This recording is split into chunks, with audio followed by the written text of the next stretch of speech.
동로마, 사라센, 노르만족의 신성로마 황제까지 온갖 외세가 엉켜 싸우며 천년 동안 찢겨나가야 했던 중세 이탈리아의 대혼란 지금 펼쳐집니다.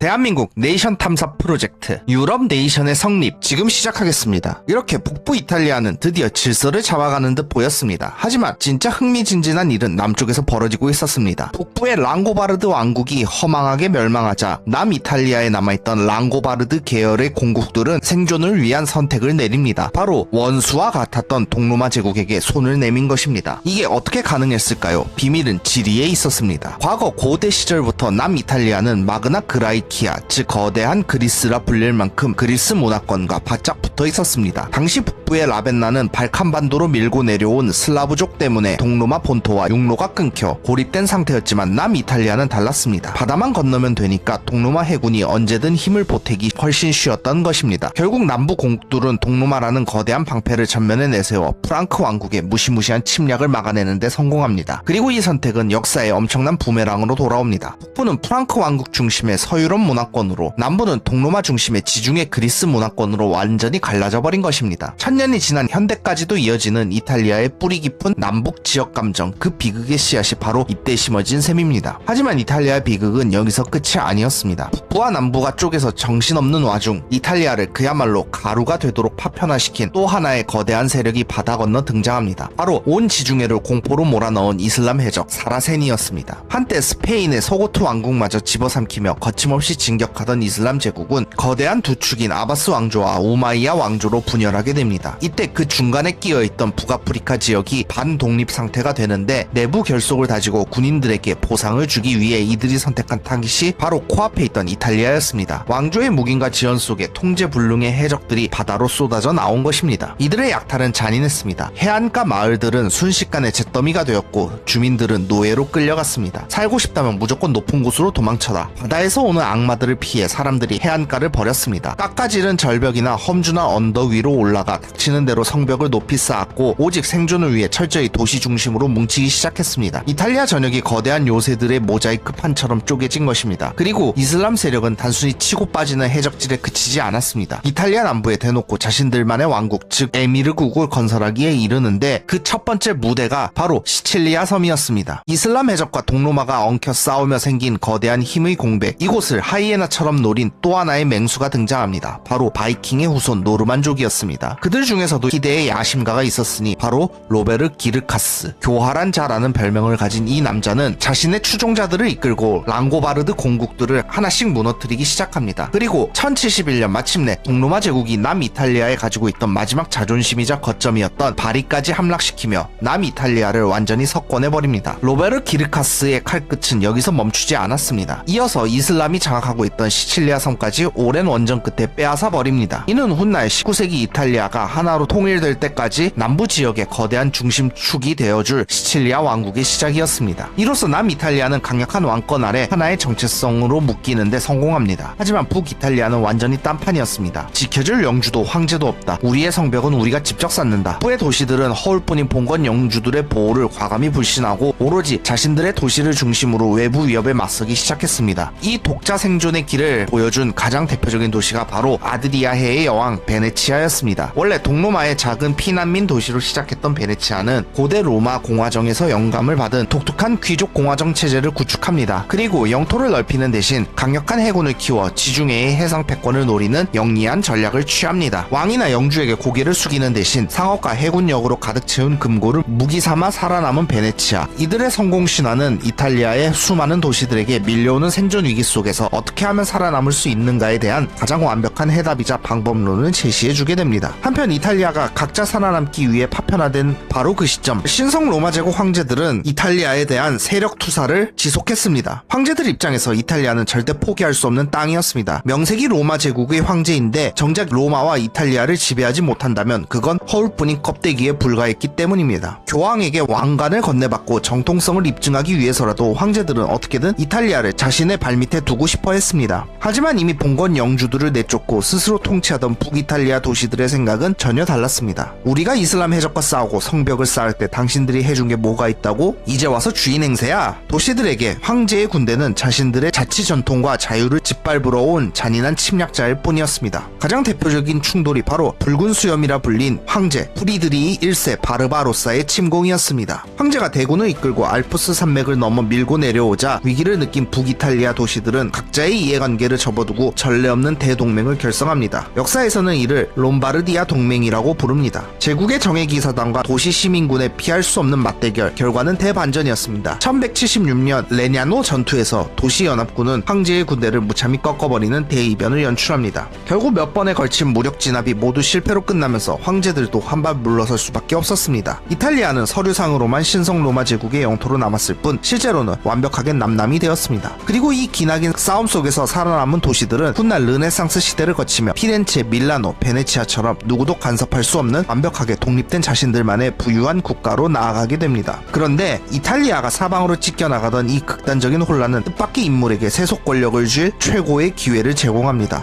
바로 영적 지도자인 줄만 알았던 교황이 지정학적 정치 플레이어로 한해 뛰어든 것입니다. 당시 교황들은 훗날 위조 문서로 밝혀진 콘스탄티누스 기증서를 무기로 꺼내드는데 이 문서의 내용은 황당하게도 과거 로마의 콘스탄티누스 대제가 로마를 포함한 서유럽 전체의 통치권을 교황에게 넘겼다는 것입니다. 교황들은 이 가짜 명분을 앞세우고 마침 랑고바르드족을 격파한 프랑크 왕국의 힘을 빌려 중부 이탈리아 땅을 차례차례 접수하기 시작합니다. 그 영역은 동로마 제국이 마지막까지 북부 이탈리아의 교두보로 유지하려 했던 핵심 거점 라벤나에까지 이르게 됩니다. 왕도 황제도 없는 틈을 타 마침내 교황이 직접 다스리는 거대한 영토인 교황령이 탄생한 것입니다. 이제 이탈리아는 크게 세 등분으로 나누어졌습니다. 돈과 해군력을 쥐고 각자 도생하며 황제에게 맞선 북부의 자치 도시 국가들 연합, 위조 문서와 강력한 종교적 권위로 허리를 단단하게 틀어진 중부의 교황령, 그리스, 이슬람, 바이킹의 문화가 격렬하게 뒤섞이며 독특하게 정립된 남부 문화권. 결국 이탈리아는 완전히 다른 색깔을 가진 세 개의 축으로 쪼개진 채 각자의 길을 걷게 됩니다. 그리고 이 거대한 분열의 역사는 훗날 우리가 잘 아는 화려하고도 치열한 르네상스 시대의 서막을 열게 됩니다. 그럭저럭 하나의 정체성으로 묶여가던 남이탈리아. 하지만 이 평화도 잠시 남부마저 거대한 분열의 소용돌이에 휘말리게 됩니다. 바로 시칠리아 만종 사건이 터진 것입니다. 당시 시칠리아 왕국의 왕관을 차지한 것은 프랑스계인 카페 왕주 왕가였습니다. 이들은 현지 주민들을 철저히 무시하고 가혹한 세금을 뜯어냈고 민심은 폭발 직전까지 들끓고 있었습니다. 그러던 1282년 부활절 축제날 저녁 성당에서 저녁 기도를 알리는 종, 즉 만종이 울려 퍼지던 순간 사건이 터집니다. 프랑스 군인들이 시칠리아 여성을 성추행하고 남편을 살해하는 일이 벌어진 것입니다. 이 눈앞의 참극에 이성을 잃은 주민들은 그대로 무기를 들고 거대한 봉기를 일으켰습니다. 성난 군중은 눈에 보이는 프랑스 군인과 귀족들을 사정없이 학살하기 시작했습니다. 상황이 걷잡을 수 없이 커지자 생존을 위해 주민들은 교황령에게 우리를 거두어 달라고 요청합니다. 하지만 프랑스 왕가와 결탁하고 있던 교황은 이를 단칼에 거절합니다. 결국 막다른 길에 몰린 주민들은 바다 건너 해상 강국이었던 아라곤 왕국의 국왕에게 구원을 요청하며 신하가 되기를 자처합니다. 결국 이 피비린내 나는 사건의 결과로 남이탈리아의 거대한 왕국은 두 개로 쪼개지는 비극을 맞이합니다. 아라곤 왕국이 차지한 섬 지역인 시칠리아 왕국, 그리고 쫓겨난 프랑스 앙주 가문이 본토로 도망쳐 세운 또 하나의 시칠리아 왕국으로 말입니다. 훗날 역사가들은 혼선을 막기 위해 이 본토에 남은 왕국을 수도의 이름을 따서 나폴리 왕국이라 부르게 됩니다. 결국 이탈리아는 북부의 도시국가, 중부는 교황령에 이어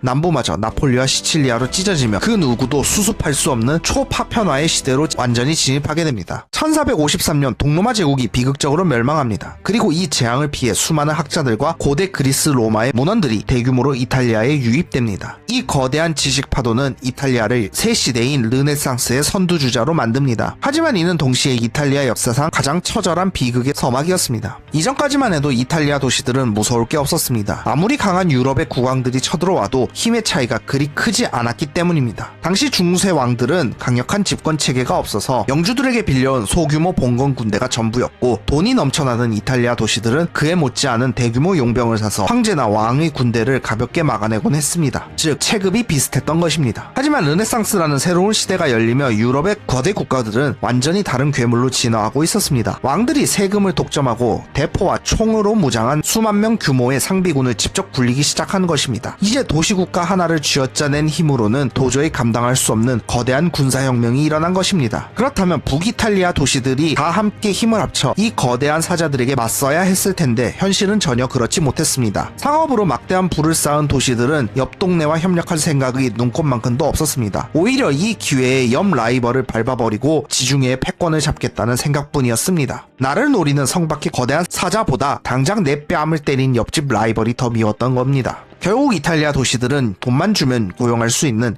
계약직 용병대장 콘도티에로 뒤에 숨어 서로를 향해 소모적인 칼질을 계속했습니다. 그들이 돈 계산을 하며 가짜 전쟁 놀이에 취해 있던 바로 그 순간 알프스 북쪽에서 이탈리아의 막대한 부를 노리던 굶주린 맹수들이 날카로운 이빨을 드러내기 시작합니다. 이탈리아 전체가 거대한 강대국들의 무자비한 사냥터로 전락하는 이탈리아 전쟁의 비극이 코앞까지 다가온 것입니다. 다음 시간 열강의 투사의 장이 된 이탈리아의 비극과 이를 극복하려 했던 사상가 마키아벨리의 이야기로 찾아오겠습니다. 분열된 이탈리아가 어떻게 통일을 꿈꾸게 되었는지 그 비극의 서막을 열어보겠습니다. 재밌게 보셨다면 구독, 좋아요, 알람 설정 해주시고 다음 시간에 더 좋은 내용으로 찾아뵙겠습니다. 감사합니다.